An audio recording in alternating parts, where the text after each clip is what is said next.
ఈరోజు మా ఇంట్లో చికెన్ కర్రీ వండాము. నా స్టైల్లో చికెన్ కర్రీ ఎలా వండాలో చూసేద్దాం రండి. ముందుగా ఒక 1 kg చికెన్ సరిపడా ఒక గిన్నె తీసుకొని గ్యాస్ ఆన్ చేసి సరిపడా ఆయిల్, ఇంకా దాల్చిన చెక్క, యాలకులు, బగారా ఆకు వేసుకోవాలి. తర్వాత ఉల్లిపాయలు, పచ్చిమిర్చి 1 kgకి సరిపడా ఉల్లిపాయలు, పచ్చిమిర్చి తీసుకొని కలుపుకోవాలి.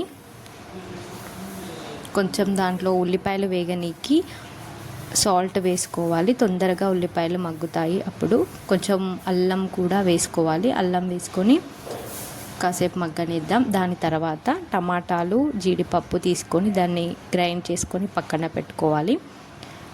పక్కన పెట్టుకున్న తర్వాత ఉల్లిపాయలు వేగాయో చూసి దాని తర్వాత మనం ఇప్పుడు దాంట్లో కొంచెం పుదీనా యాడ్ చేసుకొని కలుపుకుందాం. మీరు కావాలంటే లాస్ట్లో కూడా యాడ్ చేసుకోవచ్చు. నేను మాత్రం కొంచెం ముందు యాడ్ చేస్తున్నాను. దాని తర్వాత చికెన్ వాష్ చేసుకుందాం. ఫస్ట్ చికెన్లో కొంచెం కారము, సాల్ట్, పసుపు, కొంచెం ఉంటే ధనియాల పొడి, అల్లం వేసుకొని మంచిగా కలుపుకోవాలి. కలుపుకున్నాక లాస్ట్లో కొంచెం పెరుగు కూడా యాడ్ చేసుకొని, మీ ఇష్టం, పెరుగు యాడ్ చేస్తే కొంచెం గ్రేవీ ఇలా వస్తుంది. పెరుగు యాడ్ చేసుకొని టేస్ట్ కూడా చాలా బాగుంటుందండి.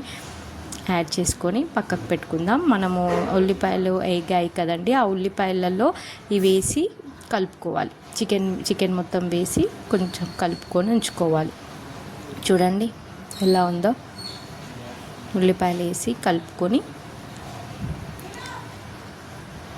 కాసేపు కలుపుకొని మూత పెట్టి పక్కన ఉంచుకుందాం. మనము కొద్దిసేపు దాన్ని కొంచెం చికెన్ ఉడికితే బాగుంటుంది కదా, కాసేపు ఉంచుకొని ఒక 10 minutes అలా ఉంచుకుంటే ఇలా ఎసరు అనేది పైకి వస్తుంది. ఎసరు పైకి వచ్చాక మనము ఇందాక జీడిపప్పును టమాటాలు గ్రైండ్ చేసుకున్నాం కదండి, ఆ గ్రైండ్ని దాంట్లో వేసుకొని కలిపి మళ్ళీ కాసేపు అలా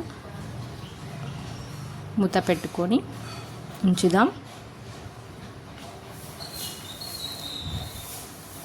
చూసారా అండి, కాసేపు అయ్యాక చూస్తే ఎలా ఉందో. దాని తర్వాత కొంచెం ధనియాల పొడి వేసుకొని, కొంచెం చికెన్ మసాలా, కావాలంటే కొత్తిమీర వేసుకొని చూసుకొని చూడండి. టేస్టీ చికెన్ కర్రీ ఎంత జ్యూసీగా వచ్చిందో.